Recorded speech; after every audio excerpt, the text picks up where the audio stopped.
সুপ্রিয়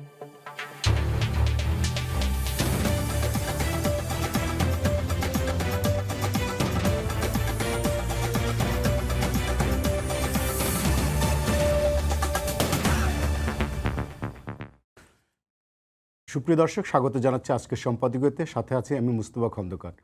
বৃষ্টির কারণে এইচএসসি পরীক্ষা নিয়ে বৃষ্টির কারণে এসএসসি পরীক্ষার বিঘ্ন ঘটেছে দুদিন আগে, কিন্তু বিক্ষুব্ধ পরীক্ষার্থীদের একটি অংশ রাস্তায় নেমে এসেছে শিক্ষামন্ত্রীর পদত্যাগের দাবিতে। সমস্যার সমাধান না চেয়ে রাজনৈতিক দাবি কেন, প্রশ্ন দেখা দিয়েছে ইতিমধ্যেই। তারপর আবার সামাজিক যোগাযোগ মাধ্যমে দেখা দিচ্ছে বহিরাগতরাও এই আন্দোলনে অংশ নিয়েছে। ঢাকা শিক্ষা বোর্ডের চেয়ারম্যানের ইতিমধ্যে একটি আলোচনার প্রস্তাবও তারা প্রত্যাখ্যান করেছে। অন্যদিকে রাজনীতির মাঠে কিছুটা উত্তপ্ত সংবিধান সংস্কার নাকি সংশোধন, এটা নিয়ে প্রাসঙ্গিক এসব বিষয় নিয়ে আজকের সম্পাদকীয় নেপথ্যে কারা, এ নিয়ে আলোচনার জন্য স্টুডিওতে উপস্থিত আছেন শফিকুল আলম, সাবেক প্রধান উপদেষ্টার প্রেস সচিব, সালাউদ্দিন আহমেদ রায়হান, রাজনৈতিক বিশ্লেষক এবং কলাম লেখক, মনিরা শারমিন, যুগ্ম আহ্বায়ক, জাতীয় নাগরিক পার্টি। আপনাদের তিনজনকে স্বাগত। আমি শফিক ভাই আপনাকে দিয়ে শুরু করতে চাই। অনেকদিন পরে আপনার সঙ্গে বসলাম। সেটা হচ্ছে এই যে বৃষ্টি ও বন্যার কারণে পরীক্ষা পিছালো না, এর জন্য অনেকেই পরীক্ষা দিতে পারেনি। তারা বৃষ্টির কারণে কেন্দ্রে যেতে দেরি করেছে অথবা যেতেই পারেনি। কিন্তু তারপরে শিক্ষামন্ত্রী বিষয়টা অনুধাবন করে উনি আশ্বাস দিয়েছেন যারা পরীক্ষা দিতে পারেনি তাদেরকে আবার পুনরায় পরীক্ষা অংশগ্রহণের সুযোগ দেবেন। কিন্তু তারপরও ছাত্ররা বিক্ষোভ দিকটি অংশ ছাত্রদের তারা রাস্তায় নেমেছে এবং তারা আজও রাস্তায়।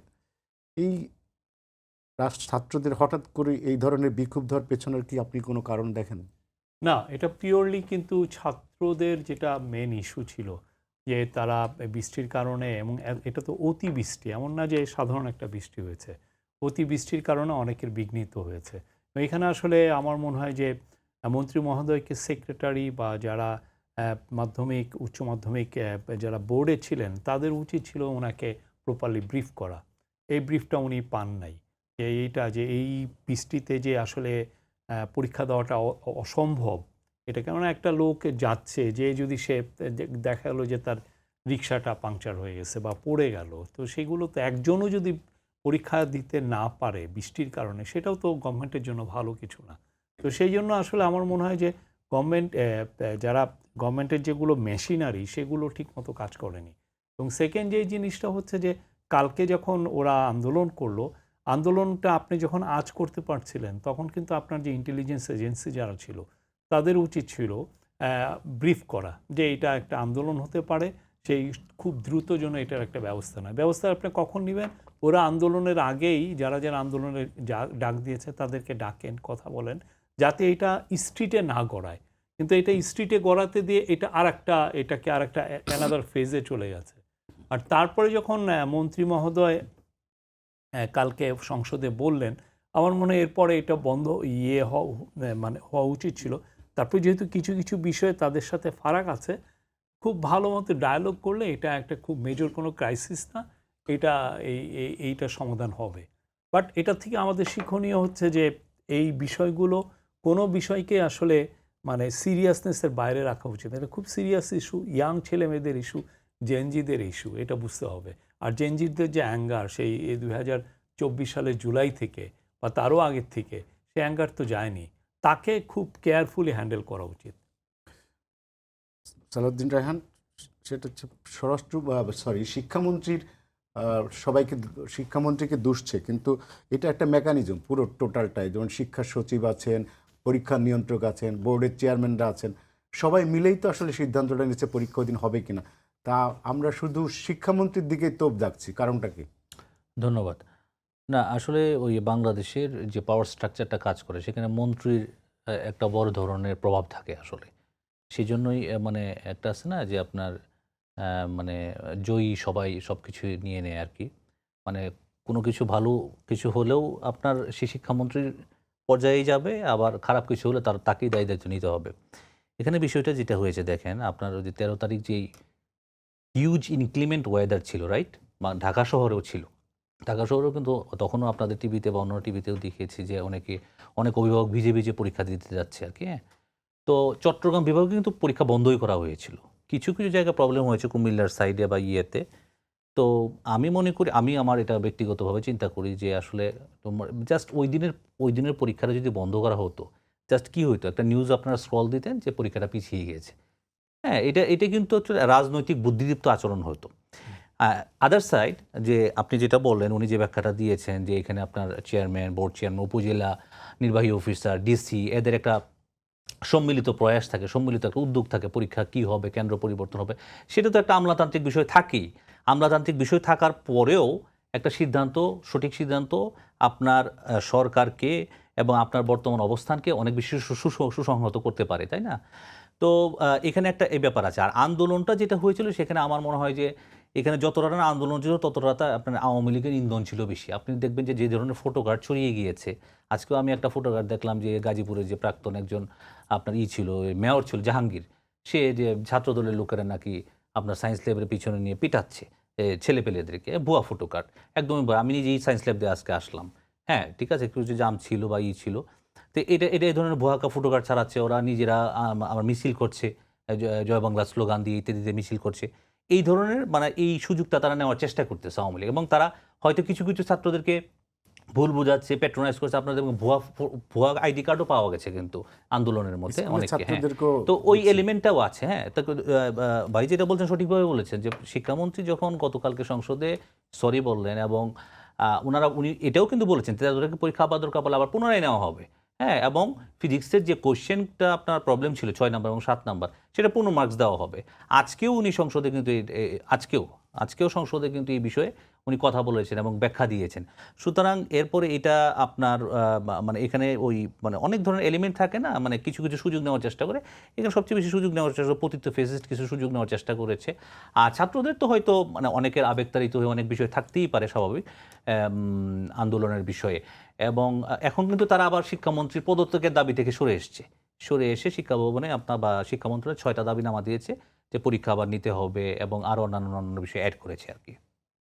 মনিরা শারমিন, আমরা আন্দোলনের যারা শিক্ষার্থী আছে তাদের অনেকের মধ্যে সিগনিফিকেন্ট কিছু বক্তব্য শুনেছি। কারোর বক্তব্যে আছে যে তারা স্পষ্টত শেখ হাসিনাকে ফেরত চায়। জি, দেখেন এটা তো একটা অসুবিধাই, মানে শেখ হাসিনাকে যারা ফেরত চাচ্ছে তারা আসলে কারা, এটাও তো একটা বড় প্রশ্ন। তবে আমার কাছে মনে হয় যে এইটা আমাদের আসলে মাথায় রাখা দরকার যে যে কোনো ধরনের অস্থিতিশীল পরিবেশ যদি তৈরি হয় সেখানে আওয়ামী লীগ থাকবেই, এবং সেই সুযোগটা নেওয়ার চেষ্টা করবেই।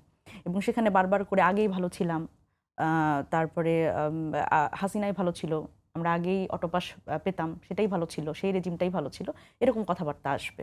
তো সেই জায়গা থেকে এটা সরকারের খুব একটা ওয়েক আপ কল আমার মনে হয় যে যে কোনো বিষয়ই আসলে হালকাভাবে দেখার সুযোগ নাই। আর এখানে আমি সবচেয়ে বড় অসুবিধা মনে করি সেটা হচ্ছে যে একজন সফল শিক্ষামন্ত্রী এহসানুল হক মিলন, আমরা জানি ওনার ব্যাপারে, কিন্তু ছিলেন, হ্যাঁ ছিলেন। এখন অসুবিধার জায়গাটা হচ্ছে যে ছিলেন এবং এই মুহূর্তে ওনার অবস্থান, এই দুইটার মধ্যে একটা বড় গ্যাপ আছে, একটা জেনারেশন গ্যাপ আমি দেখি। সেটা হচ্ছে 2001 থেকে 6 সালে নকল বন্ধ করা, এবং এইবার এসে যে নকল করা যাবে না, পড়তে হবে বাবা পড়তে হবে, এই কথা বলার মধ্যে কিন্তু পার্থক্য আছে।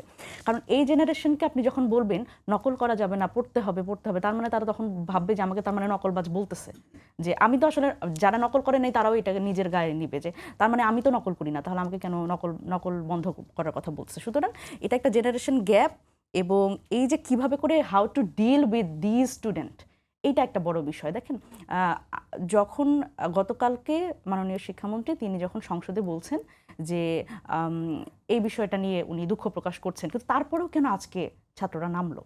দেখেন, যখন আপনি ভুলের মতো করে না বলবেন, দুঃখটা দুঃখ মনে হবে না, যদি কিন্তু থাকবে কথার মধ্যে মুখ বেজার করে যখন দুঃখ প্রকাশ করবে, যে মানে মনের উপরে পাথর দিয়ে যখন দুঃখটা প্রকাশ করবেন, তখন আসলে সেটা আসলে দুঃখ বলে মনে হয় না। তো ওই জায়গা থেকে যদি আমাদের কোনো ভুল হয়ে থাকে, আসলে যদি এরকম কোনো কেউ পরীক্ষা দিতে না পারে তাকে পরীক্ষা দেওয়ার সুযোগ দেওয়া হবে, এই যদি কিন্তু বাদ দিয়ে আসলে আমার মনে হয় যে এই জায়গাটাতে আসলে স্ট্রংলি আমার মনে হয় যে এটা আগেই একটা সিস্টেম করা যেত। এবং ভাই যেটা খুবই রাইটলি বললেন যে এটা আসলে এত দূর আসতোই না, যদি আসলে একটু সফিস্টিকেটেডলি এটা ডিল করা যেত। তো এখন এই ধরনের একটা ঘটনা ঘটে গেছে, আমি মনে করি না যে জিনিসটা আসলে খুব ক্রনিক হবে সরকারের জন্য। তবে এই যে একটা জেনারেশন গ্যাপ এবং এই যে তরুণদের পালস বুঝতে না পারা, এটা কিন্তু সরকারকে একটা বার্তা দিল যে ব্যাপারগুলো আসলে এভাবে ডিল করলে হবে না। এখন খুব স্বাভাবিকভাবে এই প্রশ্নটা উঠছে যে আমরা কিন্তু আজকে আলোচনায় শুরু করলামই এই জায়গা থেকে যে এরা কারা, মানে আন্দোলনটা ভিন্ন দিকে প্রবাহিত হচ্ছে, কিন্তু বিষয়টা হচ্ছে যে আসলে কেন হলো এই ঘটনাটা। যখন আমরা গত 2-3 দিন আগে যখন আসলে এই যে অতিবৃষ্টির জন্য যখন আমরা প্রত্যেকেই ঢাকা শহরে বের হয়েছি, তখন কিন্তু আমাদের প্রত্যেকেরই বিপাকে পড়তে হয়েছে। এবং একজন স্টুডেন্ট যখন ঘুম থেকে ওঠার পরে তারা দেখলো যে এই রকম অবস্থা এবং আমার পরীক্ষার হলে যেতে হবে, এবং খুব স্বাভাবিক আমরা এইচএসসি পরীক্ষার সময় যেরকম আসলে টেনশনের মধ্যে থাকি, তাকে এই অবস্থা পার হয়ে যেতে হচ্ছে, তার পরীক্ষা কেন্দ্রে যেতে দেরি হচ্ছে, সেই যে সেন্টিমেন্টটা, তো সেটাও আমাদের অ্যাকনলেজ করতে হবে। এখানে সবাই কিন্তু আওয়ামী লীগ না, আবার সবাই কিন্তু আসলে পরীক্ষা না পড়ে পরীক্ষা পিছানোর জন্য আসে নাই। এখানে খুবই কনসার্ন এবং দায়িত্বশীল স্টুডেন্টও আছে, এটা আমাদের মনে রাখতে হবে। সুতরাং আমার মনে হয় যে সরকারের পক্ষ থেকে এই জায়গাগুলো আরও ভালোভাবে ডিল করা যেত, যেটা করা যায়নি। কিন্তু আমার ধারণা এখন হয়তো তারা সেই জায়গাটা গুরুত্ব সহকারে দেখবেন। শফিক ভাই, এই যে এই ধরনের কোনো আন্দোলন হলে সোশ্যাল মিডিয়া নানা রকম গুজব ছড়ে। কালকেও দেখলাম যে 2 জন মারা গেছে, 3 জন মারা গেছে, সায়েন্স ল্যাবরেটরি পিটাইছে। এই সোশ্যাল মিডিয়ায় যে এই যে গুজব, এইগুলো থেকে আমরা কিভাবে করতে পারি? এটা তো আমরা যারা আমরা যখন ইন্টারিম গভর্নমেন্টে ছিলাম, এটা ছিল আমাদের বিগেস্ট হেডেক। এবং সোশ্যাল মিডিয়া যেহেতু আছে, আর আমি যেহেতু সোশ্যাল মিডিয়া নিয়ে সারাদিন পড়ে আছি, হ্যাঁ, সবাই সোশ্যাল মিডিয়া অ্যাক্সেস করছে, যে ইয়াং একটা ছেলে স্কুলের পরীক্ষার্থী, তার থেকে শুরু করে ওল্ড সবাই। এবং ফলে সোশ্যাল মিডিয়াতে এখন যে কোনো ধরনের ইস্যু উঠলেই আমরা দেখছি যে 100, 200, 300টা মিথ্যা নিউজ ছড়িয়ে দিচ্ছে। তো এটা এখন ছড়িয়ে দিচ্ছে, এটাকে আপনি বলবেন যে এটাকে তো কমব্যাট করতে হবে। আপনি কমব্যাটটা করবেন কিভাবে? এটা আপনার ইনস্টিটিউশনাল সাপোর্ট লাগবে। আমরা যেটা করেছিলাম, আমরা একটা ফ্যাক্ট চেক ইউনিটি করে ফেলছিলাম, কিছু হইলে আমরা দিতাম।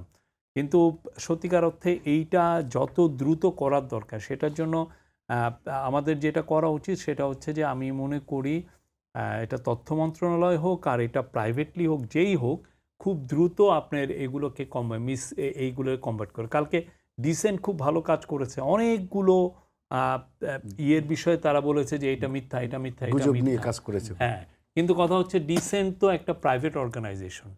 আপনি সরকার হিসাবে আপনি এটা কিভাবে দেখছেন? তখন হয় কি, আর জিনিসগুলো এত দ্রুত ছড়ায়।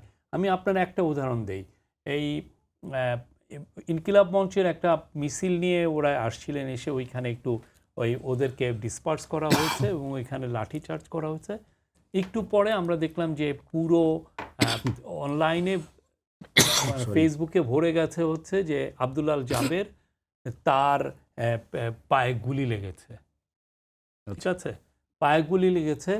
এখন ওর এটা হচ্ছে, পুলিশ বলছে আমরা কোনো গুলি করি নাই, তাহলে ওর পায়ে গুলি লাগলো কিভাবে? পরে জানা গেল যে সে ওই যে তার কাটার ইয়েতে কাটায় সে তার এইখানে ইয়ে হচ্ছে। কিন্তু ততক্ষণে যে এই যে ওইটা যে আমি কমব্যাট করে 1.5 ঘন্টা পরে আমি যে এই ফ্যাক্ট চেককে ডিবাঙ্ক করলাম, ফেক নিউজকে, ততক্ষণে 5,000 ছেলে জড়ো হয়ে গেছে। ততক্ষণে এরা অলরেডি ইয়ের দিকে, পুলিশের দিকে আসতেছে ক্ল্যাশ করার জন্য। তো এই সিচুয়েশনগুলো এত দ্রুত ডেটোরিয়েট করে, এত দ্রুত ডেভেলপ করে, যে এইটাকে আপনার খুব সফিস্টিকেটেড ওয়েতে আপনার ডিল করতে হয়। আপনার প্রচুর, এই ক্ষেত্রে আমি বলবো যে গভর্নমেন্টের সমস্ত পিআর মেশিনারি খুব দ্রুত কাজ করতে হবে। আপনি যদি এই জায়গাটায় ফুল করেন, আপনি বললেন যে না আমি একটা তো ফেসবুকে একটা কমেন্ট দিয়েছি এই বিষয়ে, কমেন্ট দিলে হবে না। আপনার মানুষের প্রেস কনফারেন্স করে সাথে সাথে বলতে হবে যে এটা ফেক, এটা ফেক, এটা ফেক। এটা দিলে হবে কি, মানুষের মধ্যে একটা আস্থা তৈরি হয়। আর গভর্নমেন্টের উচিত এই আস্থাটা ক্রিয়েট করা। এটা যদি আপনি না করতে পারেন, এই যে আজকে এই যে যদি এইটা নিয়ে যেইভাবে পতিত স্বৈরাচার যেটাকে নিয়ে যে মিথ্যা নিউজগুলো ছড়ালো, এইটার একটা ভয়াবহ দিক হতে পারে। একটা ভয়াবহ দিকের আরেকটা উদাহরণ দিই আমি। এই যে মাইলস্টোনে যখন পড়লো, এয়ারক্রাফটটা পড়লো, ট্রেনিং জেট এয়ারক্রাফট পড়ার পরে ওই রাতে ছড়ায় গেছে কি যে 200 জনের মতো মারা গেছে এবং লাশগুলো সরিয়ে ফেলা হয়েছে। আমরা কিন্তু বারবার বলছি, তারপরেও কিন্তু কেউ আমাদের কথা শুনে নাই। না করে হয়েছে কি, ওই পরের দিন দেখেন উত্তপ্ত, আমরা সকাল 10টায় গেছি ওইখানে বিবৃতি করতে, আমরা অ্যাটাক হয়ে আমরা কনফাইন ছিলাম। রাত 7:30 পর্যন্ত। আর একটা দল মিছিল করতে করতে এসে এই ইয়েকে কি যেন এডুকেশন সেক্রেটারি আছে মানে সেক্রেটারিয়েট অ্যাটাক করেছে এবং তাদের একটা অন্যতম দাবি ছিল যে এইটার পরে ইন্টারমিডিয়েট পরীক্ষা কেন পিছানো হবে না। উনি এটা করেন নাই, দেখেন ওনাকে শেষ পর্যন্ত পদত্যাগ করতে বাধ্য করা হয়েছে। তো এই জিনিসগুলো সত্যিকার অর্থে এখন একটা দেশের সত্যিকার অর্থে সেফটি সিকিউরিটি, মানুষ নাগরিকের সেফটি সিকিউরিটির জন্য এবং দেশের স্ট্যাবিলিটির জন্য এই ফেক নিউজকে কমব্যাট করাটা খুবই এসেনশিয়াল। এই জায়গায় যদি গভর্নমেন্ট খুব দ্রুত ব্যবস্থা না নিতে পারে, এটা তো একটা টেস্ট কেস গেল, সামনে আরও আসবে। আর পতিত স্বৈরাচার বিলিয়ন বিলিয়ন ডলার নিয়ে বসে আছে এগুলোকে ইয়েতে। এবং আরেকটা জিনিস কি, এই নিউজগুলো, এই মিথ্যা নিউজগুলো ছড়ানোর পিছনে কিছু সিনিয়র জার্নালিস্টও আছেন। রায়হান ভাই, সেটা হচ্ছে যে শফিক ভাই যেটা বললেন যে সরকার এইটাকে খুব সিরিয়াসলি নিতে হবে, কিন্তু বর্তমান সরকার কি এই বিষয়টা সিরিয়াসলি ডিল করতেছে? আপনার কাছে কি মনে হয়? ডেফিনেটলি শফিক ভাইয়ের সাথে একমত। আসলে সরকারের এটা খুব সিরিয়াসলি নেওয়া উচিত। এখন পর্যন্ত কিন্তু সরকারের আলাদা কোনো বডি নেই ফ্যাক্ট চেকের। তথ্য মন্ত্রণালয়ের আপনার প্রায় 3 জন, একজন 2 জন মন্ত্রী এবং একজন উপদেষ্টা আছেন। তাদের কিন্তু এই বিষয়ে কাজ করা উচিত। আমরা যতগুলো ইনফরমেশনই ফ্যাক্ট চেক পাচ্ছি সব কিন্তু প্রাইভেট, মানে কদরুদ্দিন শিশিরের দ্য ডিসেন্টের কথা বললেন, রিউমার স্ক্যানার আছে, এরকম আরও বেশ কিছু ইন্ডিভিজুয়াল উদ্যোক্তারা আছে যারা নিজে থেকে ফ্যাক্ট চেক করে আমাদেরকে প্রপার ইনফরমেশনটা দেওয়ার চেষ্টা করে। কিন্তু সরকারের নিজস্ব বডি, যেটা উনি বলেন ওনাদের সময় ছিল সরকারের, এবং ওনারা ডেলিভারি করেছেন। মাইলস্টোনের ঘটনাটা আমি ঠিক মনে করতে পারলাম রাইটলি, খুব সম্ভবত আসিফ নজরুল সাহেবও ছিলেন ওই সময় ওনাদের সাথে, যে আটকা অবস্থায়। তো এই জিনিসটা সরকারের আলাদাভাবে একটা উইং করা অতীব জরুরি। মানে কারণ আসলে বাংলাদেশের সোশ্যাল মিডিয়া এত বেশি সোশ্যাল মিডিয়া প্রবণ, আমরা এই যে এখানে 4 জন বসে আছি, আমরাও কিন্তু প্রতিনিয়ত মিডিয়ার মধ্যেই আছি কিন্তু, হ্যাঁ। এবং আপনার আমাদের যে সমাজের বিভিন্ন স্তরে স্তরে সোশ্যাল মিডিয়ার একটা বড় ধরনের ইফেক্ট আছে। একটা ছোট একটা ভিডিও, ছোট একটা অনেক ধরনের মানে ক্র্যাশ করে দিতে পারে মানুষের কাছে, একটা মিসলিড করতে পারে। সো এই বিষয়টাতে সরকারের একদমই নজর নাই এখন পর্যন্ত, রাইট নাও, অ্যাজ অফ নাও 4 মাসের মতো হলো। তো এটা তথ্য মন্ত্রণালয়ের আন্ডারেও আলাদা একটা উইং হইতে পারে, পিএমওর আন্ডারেও আলাদা একটা উইং হতে পারে, এবং এখানে খুব এফিশিয়েন্ট টেকনিক্যালি সাউন্ড যারা আছে তাদেরকে এখানে আপনার মানে আনা উচিত আমি মনে করি। কারণ যারা এফিশিয়েন্ট এবং টেকনিক্যালি সাউন্ড লোকরা, তারাই প্রকৃত ইনফরমেশনটা আপনাকে ক্রস চেক করে করে দিতে পারবে। এবং এতে সুবিধা কী হবে জানেন? সুবিধাটা হচ্ছে যে আপনার যদি এই বডি থাকে তাহলে আপনি প্রপার ইনফরমেশন যেমন যাবেন, আপনি যদি ব্যক্তি উদ্যোগেও যখন কোনো কিছু পাবেন, আপনিও তাদেরকে ডেলিভার করতে পারবেন, তারা এটা প্রোটেক্ট করবে, রাইট? সুতরাং এটা ইমিডিয়েট করাও জরুরি। সরকার তো অনেক কিছুই করছে, অনেক ধরনের কাজ করছে, অনেক ধরনের বিষয় নিয়ে কাজ করছে। সুতরাং এই বিষয়টার উপর তাদের ইমিডিয়েট আপনার নজর দেওয়া খুবই জরুরি বলে মনে করি আমি। মুন্না শারমিন, মানে আমাদের দেশে যে কোনো ক্রাইসিস হলে আমরা সরাসরি সরকার প্রধানকেই দায়ী করি। যেমন কালকে আপনার দলের একজন মানে বড় নেতা, শীর্ষ নেতা, রেসপন্সিবল তিনি কালকে কথায় কথায় বললেন যে আমরা যদি এই জেএনজিদেরকে আপনি অপমান করছেন, যদি এটা আপনাদেরকে এই 24 আন্দোলন না করতো, আপনি লন্ডন থেকে এসে প্রধানমন্ত্রী হতে পারলেন না। এটা ছোটোখাটো বিষয় আমরা কেন এত টপ মোস্ট লিডারকে টেনে আনি? এটা কতখানি নেই? কোনো ঘটনাই তো ছোট না, প্রথমত কোনো ঘটনাই ছোট না। এবং দেখেন এই টপ মোস্ট লিডারের কি মানে ওনার কি ভূমিকা থাকতে পারে? আপনি সংশ্লিষ্ট মন্ত্রণালয়কে বলতে পারেন না, খুবই গুরুত্বপূর্ণ সম্পর্ক আছে। দেখেন এই কথা তো মিথ্যা না। আপনি যেই জেনারেশনের সাথে আমরা যোগাযোগের চেষ্টা করছি, যে পালস বোঝার কথা বলছি, একটা আপনাদেরই একটা ম্যানেজমেন্টের ভুল, কিন্তু আপনি বলছেন যে ফার্মের মুরগি, এটা তো বলা যায় না। এখন এটা যখন বলছে তখন অসুবিধার জায়গা হচ্ছে যে তখন তো আবার আপনার অতীত ইতিহাস টেনে আনবে। কারণ যখন আপনি বলছেন আপনি শিক্ষামন্ত্রী অতীত ইতিহাস টেনে, এখানে প্রধানমন্ত্রীর কি সম্পর্ক থাকতে পারে? আচ্ছা, আপনি আমাকে বলেন যে যখন একটা আমরা যে পুলিশ প্রশাসন বলি, মানে পুলিশ প্রশাসন মানে কি? ধরেন একজন এসপি তো আসলে পুলিশের একটা এলাকায় প্রধান, তারপর ডিসি একটা জেলায় প্রধান। তো আমরা কি ধরেন একজন, মানে আমরা যখন কোথাও কিছু চাইতে যাব তখন তো নিশ্চয়ই সর্বোচ্চ ওখানে যিনারা তাদেরই কথা বলবো। এখন শিক্ষামন্ত্রীকে আলাদা করে বলা, এটা অনেকে শিক্ষামন্ত্রীকে বলছে, কিন্তু প্রধানমন্ত্রীর কথা আসাই যাবে না, ব্যাপারটা তা না, কারণ উনি তো সরকার প্রধান। আসা যাবে না, কিন্তু কথায় কথায় এরকম খোঁচা দেওয়া যে আমরা ওই আন্দোলনে তো ওই দলের ছাত্র সংগঠন ছিল, সো আপনারা হ্যাঁ, এককভাবেই তাকে ক্ষমতায় প্রধানমন্ত্রী বসিয়েছেন, এরকম কথা বলাটা কতখানি না, খুবই যুক্তিসঙ্গত। দেখেন, বাংলাদেশে আর এমন কোনো প্রধানমন্ত্রী আমরা আনতে চাই না যে নবী রাসূল পর্যায়ে থাকবে এবং যাকে কিছু বলা যাবে না। এবং আমার মনে হয় প্রধানমন্ত্রী জনাব তারেক রহমান এইটুকু উনার টলারেন্স লিমিটটা উনি করে এসেছেন লন্ডন থেকে, যে আমার এগুলো কথা শুনতে হবে। সুতরাং এই জেনারেশনের সাথে কোনোভাবেই এই পাঙ্গাটা নেওয়া যাবে না যে প্রধানমন্ত্রীকে আপনি কিছু বললেন না, বললে শিক্ষামন্ত্রীকে বলেন না, এটা হবে না। কারণ প্রধানমন্ত্রীকে এটা শুনতে হবে, কারণ উনি আসলেও লন্ডনে ছিলেন। এবং এই যে ছাত্র যারা এখন উনি দেখেন, ছিলেন, ওনার সংগঠন দেশে ছিল, ওনার সংগঠন দেশে ছিল, কিন্তু এই যে আন্দোলনটা, যে জুলাই গণ অভ্যুত্থান, সেই গণ অভ্যুত্থান তো তাদের ছাত্রদের যে সংগঠন বা বিএনপি সেটার লেবাসে হয় নাই, এটা একটা অরাজনৈতিক প্ল্যাটফর্মে হয়েছে। এবং এটা যখন গণ অভ্যুত্থান আমরা বলছি, আমরা কিন্তু ভুলে যাই যেখানে গণমানুষের সম্পৃক্ততা আছে।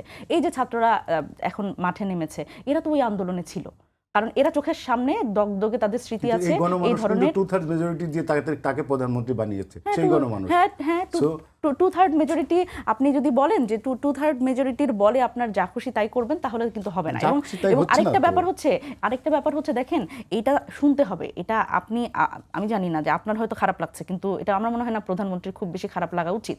কারণ বাংলাদেশে যখন আসলে যে কোনো রাজনৈতিক দল যখন ক্ষমতায় যাবে, রাষ্ট্র ক্ষমতায় যাবে, যেতে চাইবে, তার বাংলাদেশের মানুষের কাছে এখন একটা অ্যাকাউন্টেবিলিটি রাখতে হবে, এবং সেটা জেনেই আসলে সরকারের ক্ষমতায় আসতে হবে। অ্যাকাউন্টেবিলিটি অনেক পরিচয় দিয়েছেন, হ্যাঁ, উনি পরিচয় দিচ্ছেন, ভবিষ্যতেও দিবেন। এবং যত ধরনের প্রশ্ন আছে সেই প্রশ্ন ছাত্ররা করবে, জনগণ করবে, এটাতে রাগ করা যাবে না, মন খারাপ করা যাবে না। আবার এটাও বলা যাবে না যে এই প্রশ্ন কেন শিক্ষামন্ত্রীকে না করে প্রধানমন্ত্রীকে করা হলো। প্রধানমন্ত্রী অবশ্যই এই প্রশ্ন শুনবেন, কারণ উনি তো আসলে একটা ম্যানেজমেন্টের, he is the head, so উনার তো শুনতে হবে। এখন শিক্ষা মন্ত্রণালয়ের একটা ঘটনার ব্যর্থতা তো আসলে উনারও, কারণ উনি সরকার প্রধান, উনি তো ওই জায়গাটাতে উনি লিড করছেন। সুতরাং সেই জায়গা থেকে প্রধানমন্ত্রীকে দায় দেওয়া, এটা আমার মনে হয় না যে আলাদা কিছু। এবং দেখেন, এটা কখনো হয়েছে, এটা কিন্তু খুব স্বাভাবিকভাবে হয় নাই। যখন আসলে ছাত্রদের এই জায়গাটা ওনারা ম্যানেজ করতে ব্যর্থ হয়েছে, তখন আবার শিক্ষামন্ত্রী যখন বলছেন যে ফার্মের মুরগি, তখন তো কথাটা এসছে যে যেই ফার্মের মুরগিদের নিজের মেয়েকেও কিন্তু ফার্মের, হ্যাঁ, তো উনি তার নিজের মেয়ের কথা যদি উনি ঘরের মধ্যে বসে বলতেন তাহলে বোধহয় ভালো হতো। কিন্তু সমস্যা হচ্ছে যে এখানে একটা প্রশ্ন থেকে যায় যে আমরা যে টেলিফোনের যে একটা কনভারসেশন আপনার সাথে হলো, এটা তো আমার ব্যক্তিগত, এই যে এটা যে পাবলিক করা হলো, এটাও তো এক ধরনের। এটাই দেখেন, একটা খুবই গুরুত্বপূর্ণ টপিক আপনি এনেছেন।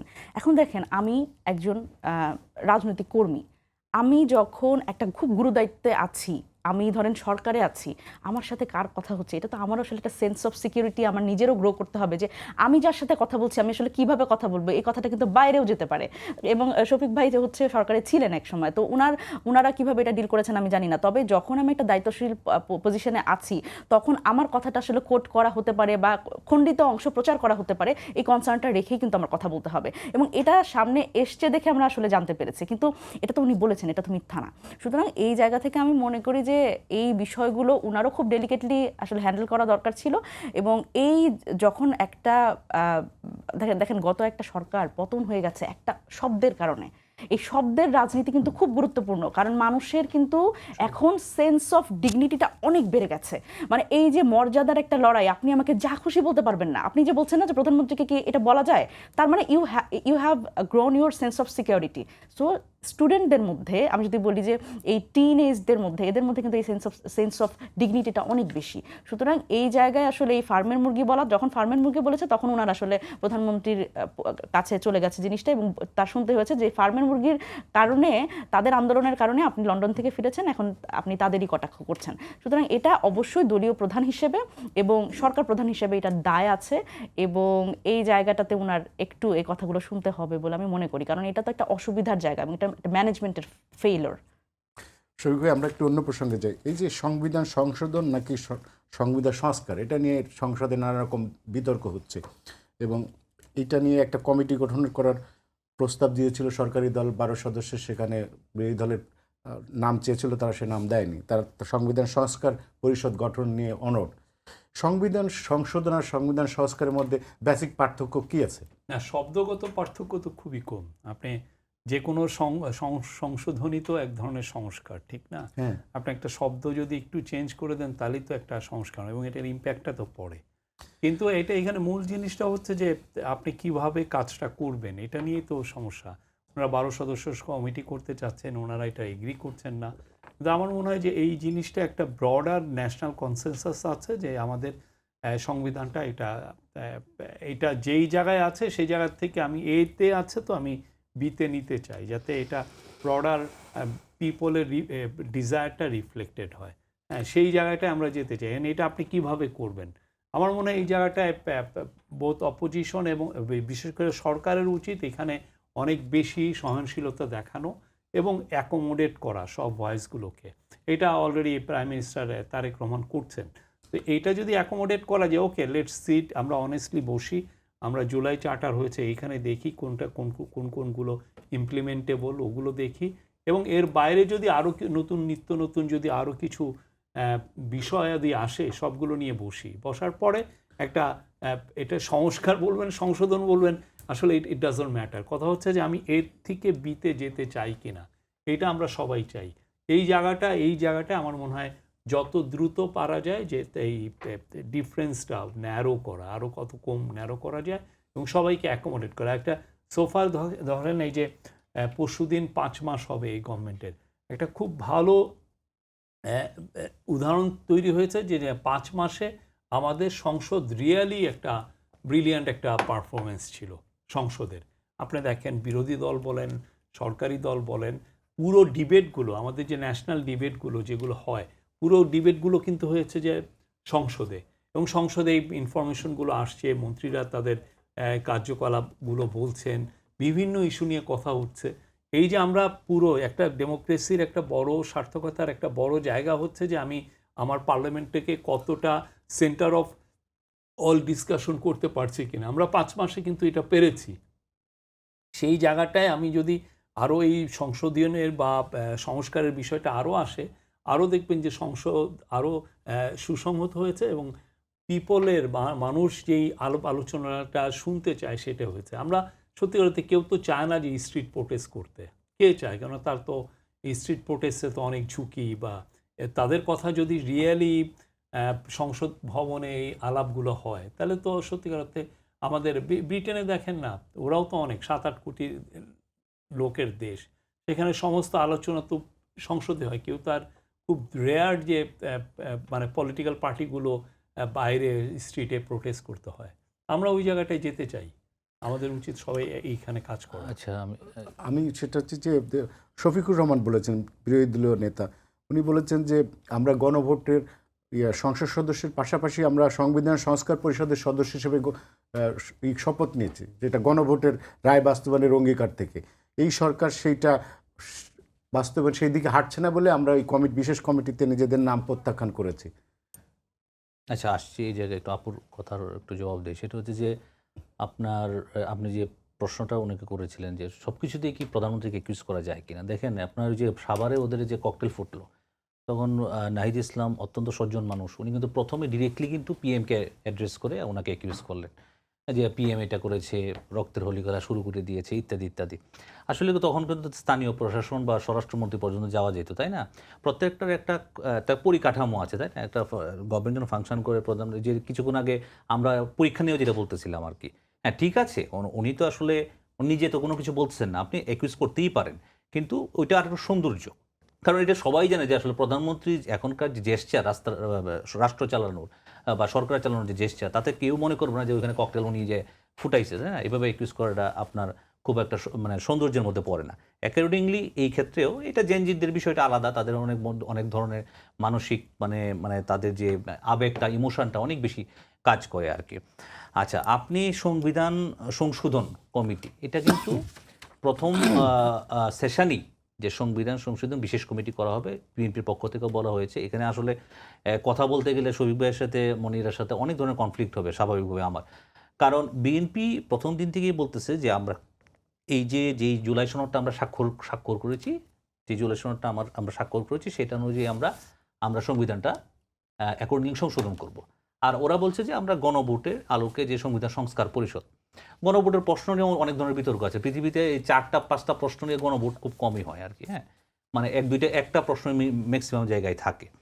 তো এখন আপনার বিএনপির পক্ষ থেকে বা বেসিকলি যেহেতু স্বরাষ্ট্রমন্ত্রী নিজে ঐকমত্য কমিশনে ছিলেন একাধিকবার, উনি নিজে মানে উনি নিজেও ছিলেন, তো উনি এই সংবিধান সংক্রান্ত বিষয়গুলা আপনার জবাব দেন সবসময়। এবং কালকে যদি আপনি আইনমন্ত্রীর বক্তব্য শুনেন, স্বরাষ্ট্রমন্ত্রীকে দীর্ঘ বক্তৃতা শুনেন, আমার কাছে মোর কমিউনিকেটিভ এবং মোর অ্যাকোমোডেটিভ মনে হয়েছে।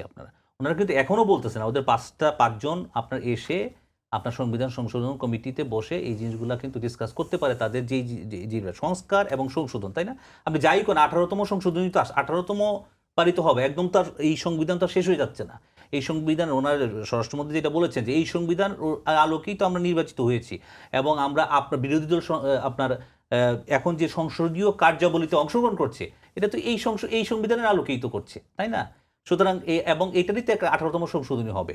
এবং এটা বলেছে যে আপনারা যে সংস্কার কমিশনের কথা বলছেন, আমরা যদি বসে এখন যে আপনারা যদি নাম দেন, আমরা যদি নিজেরা কমিউনিকেট করি, তাহলে যে আমাদের মধ্যে যে আমাদের ডিফারেন্স অফ অপিনিয়ন আছে, মতামতের যে পার্থক্য আছে, সেগুলো আমরা কমিয়ে আনতে পারবো। বাট আপনারা নাম দেন, আসেন, আমরা আলোচনা করলে আগেও তো ঐকমত্য কমিশনে আলী রিয়াসের দীর্ঘ একটা প্রক্রিয়া কিন্তু ব্যর্থ হয়েছে, আবার বসেছে, তাই না? টায়ারলেসলি উনি কিন্তু চেষ্টা করে গেছেন, এবং একটা পর্যায়ে প্রফেসর ইউনূস কিন্তু এই কথাটা বলেছিলেন যে যেই সব বিষয়ে ঐকমত্য হবে, সেই সব বিষয়ে আমরা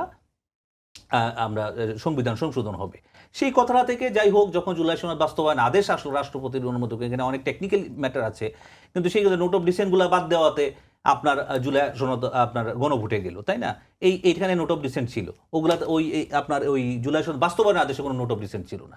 তো এটাও কিন্তু সালাউদ্দিন সাহেব গতকালকে বলেছেন যে নোট অফ ডিসেন্ট আমরা কিন্তু এই জুলাই সনদটাকে গণভোটে নিয়ে যেতে চেয়েছিলাম, যে স্বাক্ষর করেছি আমরা দক্ষিণ প্লাজা জুলাই সনদ, ওই জন্য একটা মারামারি হচ্ছিল যে জুলাই শহীদদের সুরক্ষার ব্যাপারে কি হবে। আমি নিজে ফোন করে বিভিন্ন জনের সাথে ফোন করে কথা বলে এই জিনিসটা আমি বলেছি, না, ওদের অবশ্যই শহীদদের এবং যারা জীবিত আছে তাদের সুরক্ষার ব্যাপারে এখানে ক্লজ থাকতে হবে, সেই ক্লজ রাখা হয়েছে। কিন্তু পরবর্তীতে যখন গণভোটে গেলে দেখলাম যে এই নোট অফ ডিসেন্ট নাই। এখন আমার ডিসএগ্রিমেন্টগুলোর কি হবে, তাই না? সেটা এখন তারা আবার আরও বেশি পোলাইটলি কিন্তু জামায়াত ইসলাম, বিশেষ করে যেহেতু তারা বড় স্টেক হোল্ডার বিরোধী দলে, তাদের কিন্তু অ্যাপ্রোচ করছে, প্লিজ আমরা বসি। আর ভাইয়ের সাথে আমি একটু দ্বিমত করতেছি এই জায়গায়, যে উনি বললেন যে স্ট্রিট যে মুভমেন্ট এটা চায় না জামায়াত, কিন্তু বা বিরোধী দল স্পষ্ট বলতেছে আমরা সংসদ এবং সংসদের বাইরে আরও বেশি মুভমেন্ট করতে চাই।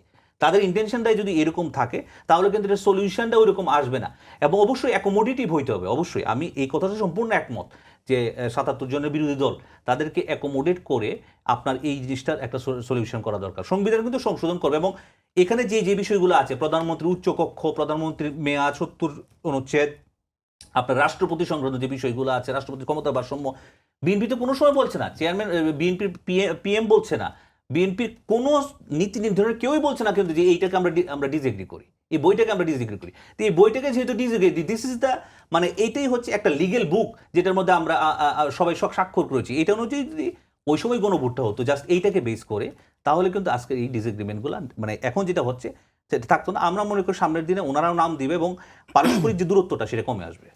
মুনিরা শারমিন, আপনারা একটা লং মার্চ করছেন, মানে পদযাত্রা। আপনাদের পদযাত্রার মূল উদ্দেশ্য হচ্ছে হাসিনা যাতে ফেরত না আসে, তাই তো? না, তা মূল উদ্দেশ্য হচ্ছে 3টা। সেটা হচ্ছে এই গণভোটের বাস্তবায়ন, কর্মসংস্থান এবং বিচার, এই 3টা বিষয়কে সামনে রেখে। তো যেহেতু পার্লামেন্ট আছে, এখনই আপনারা এই ধরনের কর্মসূচিতে গেলেন কেন? পদযাত্রার মানে কারণটা তো আসলে পার্লামেন্টে এটা তো আসলে মানে রিসিভড হবে না, মানে এটা তো আমাদের রাজনৈতিক দলগুলোর রাজনৈতিক কর্মসূচি। পার্লামেন্টে যারা আছে তারা তো তাদের দায়িত্ব পালন তার মানে করছে। আপনারা সাংগঠনিক আমরা কর্মসূচি? সাংগঠনিক কর্মসূচি এবং জুলাইকে সামনে রেখে জুলাই মাসে আমরা এই পদযাত্রাটা করি। তো এটা একটা বিষয়, এবং রাজনৈতিক দলগুলোর তো আসলে জনগণের সাথে একটা সম্পর্ক তৈরি করতে হবে, এটাই তো তার কাজ। তো সেই কাজটাই আমরা করার চেষ্টা করছি। আচ্ছা, সেটা হচ্ছে এই যে সংবিধান সংস্কার এবং সংবিধান সংশোধন, এটা নিয়ে নানা রকমের আলোচনা হচ্ছে। এনসিপি সংবিধান সংস্কার এবং গণভোটের পক্ষে কথা বলছে, আর তারা 11 দলের সাথে আবার রাজপথও আলোচনা করছে। তা মানে সংসদে যদি আপনারা কি মনে করেন যে এটার সমাধানের এটা শেষ, সেই কারণে আপনারা রাজপথে গেছেন? আচ্ছা, দুটার মধ্যে পার্থক্য আছে। যেটা আসলে সংসদে হচ্ছে সেটা তো সংসদের যুক্তিতর্কের মধ্যে দিয়ে আমাদের অবস্থানটা আমরা ব্যক্ত করার চেষ্টা করছি, আমাদের যারা এমপিরা আছেন তারা বলছেন। এবং যেটা রাজপথে হচ্ছে সেটা হচ্ছে 11 দলীয় জোটের কিছু বিভাগীয় সমাবেশ হচ্ছে এবং এই সংস্কারকে সামনে রেখে এবং এই গণভোটের বাস্তবায়নকে সামনে রেখে এই সমাবেশগুলোর উদ্দেশ্য হচ্ছে জনমত গঠন। রাজনৈতিক দলগুলো কি জনমত গঠন করবে না? মানে পার্লামেন্টে তো তাদের এক ধরনের কাজ আছে, কিন্তু বাইরে রাজনৈতিক দল হিসেবে তাদের আসলে সাধারণ মানুষকে এটা বোঝানো যে দেখেন গণভোটে আপনারা রায় দিয়েছেন, প্রায় 69% মানুষ আপনারা এখানে হ্যাঁ ভোট দিয়েছেন, কিন্তু তারপরেও তো সরকার এটা মানছে না। এখন রাজনৈতিক দলগুলো আমরা আসলে হয়েছে কি এত বছর যেটা দেখেছি রাজনৈতিক দলগুলোর আসলে জনগণের সাথে কোনো সম্পৃক্ততা ছিল না। এখন আমরা যখন আমাদের তো আসলে কেউ নাই, আমি যদি এনসিপির কথা বলি, এনসিপির কোটি কোটি নেতাকর্মী নাই, হ্যাঁ বিএনপি বড় দল তার আছে, আমরা তো বারবার করে আসলে জনগণের কাছেই যাব, কারণ আমরা তো আসলে এই ছাত্র জনতার গণ অভ্যুত্থানের মাধ্যমে আমাদের দলটা তৈরি। সুতরাং এখানে আমাদের কিছু হলে আমাদের জনগণের কাছেই যেতে হবে, কারণ আমাদের সমর্থন আমাদের বৈধতা সবই জনগণ। সুতরাং এই জায়গাতে আমাদের পক্ষ থেকে এনসিপির অনেক ধরনের কর্মসূচি তারা এই সংস্কার নিয়ে বলেন, গণভোটের রায় বাস্তবায়ন নিয়ে এটা করছে। এবং 11 দলীয় জোটের ক্ষেত্রে সেটা আমরা বিভাগীয় সমাবেশগুলো করছি, সেটাও জনমত গঠনের জন্য। আর আমি এখানে একটু যুক্ত করি, সেটা হচ্ছে যে এই সংস্কার আর হলো সংশোধন নিয়ে আমাদের যে অবস্থানটা, সেখানে দেখেন আসলে ঘটনা হচ্ছে যে এই সংশোধন কমিটির উদ্দেশ্য হচ্ছে বিএনপির সেটা হচ্ছে বিএনপির মতো সংস্কার করতে চায়। এই যে বিএনপির মতো সংস্কারটা কি বলেন তো, তত্ত্বাবধায়ক সরকার ব্যবস্থা ফিরে এসছে, এখন তারা তাদের মতো করে যেটা ছিল আসলে সেটাই আবার তারা ফেরত আনতে চায়। কিন্তু আমাদের ঐক্যমত্য কমিশনে কিন্তু সেটা ছিল না। আমাদের আলাপ আলোচনা হয়েছে এটা সার্চ কমিটির মাধ্যমে এই তত্ত্বাবধায়ক সরকার মানে প্রধান কে হবেন সেটা নির্ণয় করা, কিন্তু সেটা কিন্তু ওনারা মানবেন না। আবার সাংবিধানিক প্রতিষ্ঠানগুলো দলীয়করণ না করলে আবার মানে বিএনপির হয় না আর কি, কারণ হচ্ছে খুব স্বাভাবিকভাবে নির্বাহী ক্ষমতা যদি কমে যায় তাহলে তো আসলে হবে না। এখন এই জায়গাটাতে আরেকটা কথা এসছে যে ভাই বলছেন যে এই গণভোটের এই 4টা প্রশ্ন নিয়ে তো ওনার দ্বিমত আছে। চোখ বন্ধ করে যখন আসলে মেজর জিয়া উনি যখন এক লাইনে বলেছেন যে আমার অনুসৃত নীতি এই বিষয়ে আপনাদের সমর্থন আছে কিনা, চোখ বন্ধ করে মানুষ ওনার অনুসৃত নীতি কি, পরে উনি নানান ধরনের কথা বলেছেন, 19 দফা করেছেন, এইসব আরও তো পরে হয়েছে। তো চোখ বন্ধ করে মানুষ হ্যাঁ না ভোট দিয়ে ফেললো, আর এখানে 4টা মানে প্রশ্ন আছে, এটা পরেও আসলে আমরা এখনো ভাবতেছি যে এটা মানুষ না বুঝে দিছে বা এটা নিয়ে আপনাদের আপত্তি আছে। এটা আমার খুবই অবাক লাগে আর কি যারা বলেন এই বিষয়ে কথা। এবং দেখেন আমি জাস্ট একটা কথা দিয়ে শেষ করতে চাই যে এই যেসব বিষয়ে আসলে ঐক্যমত্য হয়েছে সেসব মানবেন, নোট অফ ডিসেন্ট মানবেন না। দেখেন এটা আমাদের রাজনৈতিক দলগুলো হচ্ছে দৈন্যতা, যে 5 আগস্ট পরবর্তী সময় বাংলাদেশটাকে সামনে রেখে তারা কেন ঐক্যমত্যে আসতে পারছেন না, কেন তাদের নোট অফ ডিসেন্ট দিতে হলো, এবং এই নোট অফ ডিসেন্ট কেন দিতে হচ্ছে? এই প্রতিষ্ঠানগুলো যদি দলীয়করণ না হয় তাহলে কার সুবিধা? রাজনৈতিক দলগুলোর অসুবিধা, জনগণের সুবিধা। এই যে সংসদটা যদি প্রতিনিধিত্বশীল হয়, উচ্চকক্ষ যদি হয় এবং সেটা যদি আসলে ভোটের পার্সেন্টেজ অনুযায়ী হয়, তাহলে এটা কার সুবিধা? জনগণের সুবিধা, কারণ প্রতিনিধিত্ব বাড়বে, বিভিন্ন দলের প্রতিনিধিত্ব বাড়বে। সুতরাং দেখেন এনসিপি যখন বলে যে আমরা আসলে এই গণভোটের রায় বাস্তবায়ন চাই, তখন কি এনসিপির মাথায় এটা নাই যে এনসিপি একদিন রাষ্ট্র ক্ষমতায় যাবে, তারও নির্বাহী ক্ষমতা কমবে? নির্বাহী ক্ষমতা কমা আসলে আমাদের বিষয় না। আমাদের বিষয়টা হচ্ছে এত বছর পরে যখন জনগণের ক্ষমতায়নের একটা সুযোগ এসছে, আমরা সেই সুযোগে কেন রাজি হচ্ছি না, কেন আমরা বারবার করে এই নোট অফ ডিসেন্ট এবং এই সংস্কার না করে সংশোধন কমিটির দিকে যাচ্ছে, এটা আমি আসলে বুঝতে পারি না। শফিক ভাই, শেখ হাসিনা মাঝে মাঝে হুমকার দিচ্ছে দেশে ফিরবে এবং আমাদের দেশের কিছু তার শুভাকাঙ্ক্ষী, তার একসময়ের যারা তার কাছ থেকে বেনিফিশিয়ারি হয়েছিল তারা তাকে আবার সেটা বিভিন্ন জায়গায় আলোচনা করতেছে এবং নানা রকম কথা বলছে, কেন আসতে পারবে না, কি সমস্যা। শেখ হাসিনার কি ন্যূনতম নৈতিকতা থাকলে সে কি দেশে ফিরে আসার কথা বলে এবং তার দল সেটাকে আবার প্রচার করে? এটাকে মানে এবং যে একজন মৃত্যুদণ্ডপ্রাপ্ত আসামি, এবং আমরা শেখ হাসিনাকে যেভাবে দেখছি মানে সে যখন বিভিন্ন জায়গায় জনসভা করতো চারিদিকে বুলেট প্রুফ একটা মঞ্চ তৈরি করতো, সেই এত ভীরু একটা মহিলা দেশে ফিরে আসতে পারে? আমি তো বললামই তো, সে একটা ভিতুর ডিম। হ্যাঁ, আর পলায় না বলে পালায় গেছে। একটা চোরটা একটা রেজিম, সে মানে সারা মানে 16টা বছর খুনের উপর দাঁড়ায় ছিল, খুন করছে। আপনি দেখেন সে গুম করা শুরু করছে কোন সময়? 2010-11 থেকেই কিন্তু গুম করা শুরু করছে। 2009-এর যে বিডিআরের হত্যাকাণ্ড, তারপরে আপনি দেখেন 2012-তে ইলিয়াস আলীকে গুম করলো। এক একটা গুম করে মানুষের মধ্যে একটা ভয়ের সঞ্চার করে। হ্যাঁ, করে she was surrounded by bunch of কিলারদের তারা সারাউন্ডেড ছিল বলে তার মধ্যে এক ধরনের সাহস ছিল। যেই দেখেন কিলার আর তাকে প্রোটেক্ট দিয়েছে সে পালিয়ে গেছে। পালিয়ে গিয়ে এটা তো একদম এমন নয় যে সে একা পালিয়ে গেছে, সে কিন্তু খুব আয়োজন করে তার ভাতিজা যারা ওই যে তাপস টাপস সবাইকে আগে বাইর করে দিয়ে সে 5 তারিখ, দ্যাট মিনস তার ছিল যে আমি 5 তারিখে যাব, তার আগে আমার মনে হয় না তার ন্যূনতম তার সাহস নাই সে ফিরবে। বরঞ্চ আমাদের উচিত ইন্ডিয়ান গভর্নমেন্টের উপরে প্রেশার দেওয়া যে ভাই তাড়াতাড়ি তাকে এক্সট্রাডাইট করেন, তাকে হাত পা বেঁধে পাঠায় দেন, আমরা বাকিটা দেখতেছি। হ্যাঁ, আর সে নিজের থেকে বলা মানে হচ্ছে কি তার ওই যে পার্টিকে একটু চাঙ্গা করার একটা কিন্তু তার পার্টি তো বুঝেনি যে তার পার্টিরও তো বিশাল একটা পরিমাণ লোক মানুষ কিন্তু খুনে জড়িত ছিল। কেন মানুষ বলতেছে যে আওয়ামী লীগকে ব্যান করো? কারণ হচ্ছে আওয়ামী লীগের লোকগুলো খুনে জড়িত ছিল। এটা এমন না যে হাসিনা অর্ডার দিচ্ছে সিকিউরিটি ফোর্স কিলিং করছে, তা তো না। আওয়ামী লীগের লোকগুলো কিলিংয়ে জড়িত ছিল এবং সবচেয়ে বড় যেটা আপনি ইউএনের যে 127 পাতার যদি রিপোর্ট পড়েন সেখানে হচ্ছে যে আওয়ামী লীগের এই লোকগুলো ইভেন সিকিউরিটি ফোর্সের সাথে কোলাবোরেট করতেছে। তারে বলতেছে যে আপনি আমার ডিবির পোশাক দেন যাতে আমার গুলি করতেই কেউ না পারে। তো এই একটা ব্যাংকরাপ্ট পার্টি, একটা কি বলবো মানে খুনি পার্টি, হ্যাঁ, একটা ভয়ঙ্কর রকমের একটা খুনি পার্টি। সে আবার তার নেত্রী আবার আসতে চান।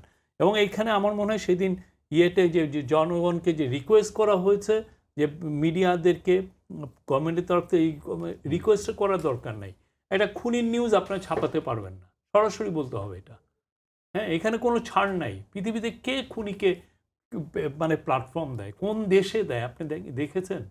আমরা তো 18 মাসে ছিলাম, কোনো ইন্টারন্যাশনাল পাওয়ার এসে কোনো বড় দেশে ইউরোপিয়ান ইউনিয়ন বলেন বা আমেরিকা বলেন কেউ এসে বলে নেই যে আওয়ামী লীগের কে ব্যান করো না, কেউ বলে নাই। আওয়ামী লীগের হয়ে নট এ সিঙ্গেল নেশন আমাদেরকে এসে লবি করছে যে এই ওদেরকে আবার ফিরিয়ে আনুন, নট এ। কিন্তু তারা তো দেখেছে যে what Awami League has done over the last 16 years. হ্যাঁ, আর ওদেরকে যারা এগুলো বলতে আসে না তাদেরকে আয়না ঘরে একটু ভিজিট করাতে নিয়ে আসে যে দেখো আয়না ঘরে কি করছিল সে, ভিজিট করতে নিয়ে যাওয়া উচিত। একজন বলে সাংবাদিক বক্তব্য শুনছিলাম, তিনি বলছেন যে পুলিশের একজন কর্মকর্তা আসাদুজ্জামান কামালকে যে ভিডিওটা দেখাচ্ছিল যে একজন মারলে আরেকজন ছিল, সে ওইটাকে রিভার্স করে বলছে এটা হলো পুলিশকে মারার কথা সে বলছে। এগুলো তো এই যে মানে অনেকে তো আওয়ামী লীগের কি আওয়ামী লীগের কিছু ওয়ার্শিপার ছিল, আওয়ামী লীগের একটা একদম ধর্ম ওইটারে ওয়ার্শিপার ছিল অনেকগুলো। হ্যাঁ, এখন এদের তো ব্যাংকরাপ্ট হয়ে গেছে, হয়তো বা কিছু ডলার পায়, এরা বাইরের থেকে ডলার আসে। কারণ আমি যদি প্রতিদিন ডলার পাই তাহলে তো কথা বলতে আর অসুবিধা নাই। আর সমস্যা হয়েছে যে আমাদের টিভিগুলোর মধ্যেও একটা দেখবেন যে এই লোকগুলোকেই আপনি জায়গা করে দিচ্ছেন, আপনি ডেকে নিয়ে আসতেছেন, নিয়ে তাকে প্ল্যাটফর্ম দিচ্ছেন কথা বলার। এটার জন্য তো টিভিগুলোকে ধরা উচিত যে আপনি একটা খুনির এনাবলারকে আপনি ডেকে এনে তাকে প্ল্যাটফর্ম দিচ্ছেন। সেটা হচ্ছে যে আমরা তারেক রহমানের বিষয়টা দেখতাম, উনি যখন লন্ডন প্রবাসী ছিলেন তখন কোর্ট তার বক্তব্য নিষিদ্ধ করেছিল এবং গণমাধ্যম সেটা হুবহু মেনেছিল। হাসিনার ক্ষেত্রে আমরা এইটা দেখছি না, গণমাধ্যম আরও অতি উৎসাহী হয়ে তার বক্তব্য প্রচার করছে এবং বিভিন্ন ধরনের বিশেষ করে ইন্ডিয়ার কিছু সাংবাদিক আছে যারা তার বক্তব্য ইন্টারভিউ করছে কয়েকদিন পরই, এবং সেটা আমরা মহা উৎসাহে সেটাই করছি। এবং আমাদের কিছু হাসিনার কিছু লোক আছে তারা আবার সেটার ইন্টারপ্রেট করে নানাভাবে সেটারে টিভিতে বিভিন্ন জায়গায় ফলাও করছে। এই জায়গায় গভর্নমেন্টের খুব বেশি দেখি না। গভর্নমেন্ট অনেক দিন পরে এসে তথ্য মন্ত্রণালয় একটা বিবৃতি দিয়েছে, তাও নাম কস্তে, এটা কোনো কিছুই না। তো গভর্নমেন্ট কি কোনো এই জায়গায় কোনো ইনিশিয়েটিভ নেওয়া উচিত কিনা? অবশ্যই ইনিশিয়েটিভ নেওয়া উচিত। এই ধরনের একটা হিউম্যান সাইকোপ্যাথ, হিউম্যান কিলারের আপনার মানে নিউজ প্রচার করার তো কোনো মানেই হয় না। মানে তাকে তো আবার ফ্রন্ট ফেসে নিয়ে আসার কোনো ধরনের কোনো মিনিমাম যৌক্তিকতা থাকতে পারে না, রাইট? কোনো ধরনের যৌক্তিকতা থাকতে পারে না। তো সরকারের পক্ষ থেকে অবশ্যই আরও বড় ধরনের আপনার নির্দেশনা কি আসলে প্রথমত হচ্ছে যে ভাইয়া যেটা বলো যে কিছু নিউজ চ্যানেল, কিছু সাংবাদিক বিভিন্ন টিভি টক শোতে গিয়ে বা কিছু প্রিন্টেড নিউজ পেপার অফকোর্স তারা আপনার এই জিনিসটা প্যাট্রোনাইজ, তাদের তো আমি মনে করি তাদেরও তো আসলে বিবেকের একটা দংশন নাই কোনো ধরনের। যে এই ধরনের একটা মহিলা যে 2000-এর উপর মানুষ আপনার জাতিসংঘের ইয়েতে আসছে 1400, বাট এটা তো 2000 ছাড়িয়ে যাবে, আহত প্রচুর পরিমাণ আহত। এই ধরনের একটা মানুষ যে আপনার জলজ্যান্ত সবাই প্রত্যেকটা মানে একটা শিশু বাচ্চা থেকে শুরু করে সবাই জানে যে she is the only killer, she is the only master mind এসব কিছু। তারপরে তার সংবাদ প্রচার করে কীভাবে, এটা নৈতিক জায়গা থেকে। আর দেন সরকারের দিক থেকে অবশ্যই মানে বড় ধরনের স্টেপ নেওয়া উচিত, যে যারা আপনার তার সংবাদ প্রচার করবে, যারা তার কোনো অডিও ভিজুয়াল প্রচার করবে, তাদেরকে আপনার, আমি মনে করি নিষিদ্ধর তালিকা নিয়ে আসা উচিত ওই সংবাদ মাধ্যমকে।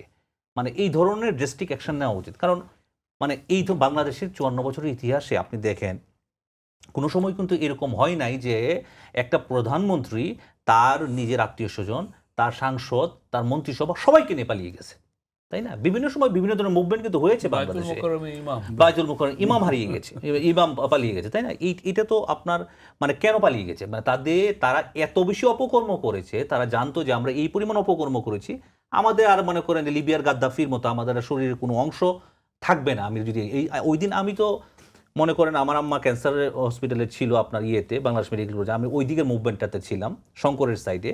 তো 5ই আগস্টের যেদিন আমি গেলাম ওই গণভবনে, দেখলাম যে অবস্থা, ওই দিন যদি উনি ওইখানে কোনো কারণে অবস্থান থাকতো, আমার মনে হয় যে একটা শরীরের যে চামড়া থাকে, চামড়াও থাকতো না, তার চামড়ার অবশিষ্টাংশ থাকতো না। মানুষের খুব এতদিন 16 বছরের যে গুম, খুন, হত্যা এবং মানুষকে যে মেলাইন করা, এই যে ছাত্রছাত্রীদেরকে যে মেলাইন করা, রাজাকারের বাচ্চা বলা, অমুক তমুক সব কিছু, এবং এই যে শিশু হত্যা, আমাদের দৃষ্টি মানে আমরা তো মানে এই জেনারেশনে আমরা তো দেখতেছি যে শিশু হত্যা এইসব যে করেছে, তাকে কোনোভাবেই কোনো জায়গায় স্পেস দেওয়ার মানে কোনো অবকাশ নাই। স্বরাষ্ট্রমন্ত্রী একটা কথা ভালো বলেছেন ওই দিন, যে আমরা আওয়ামী লীগের দল হিসেবে বিচারের যে তদন্ত কার্যক্রম খুব দ্রুত গতিতে চলছে, এবং হাসিনাকে ফেরত চাওয়ার জন্য আমরা চিঠি পাঠিয়েছি।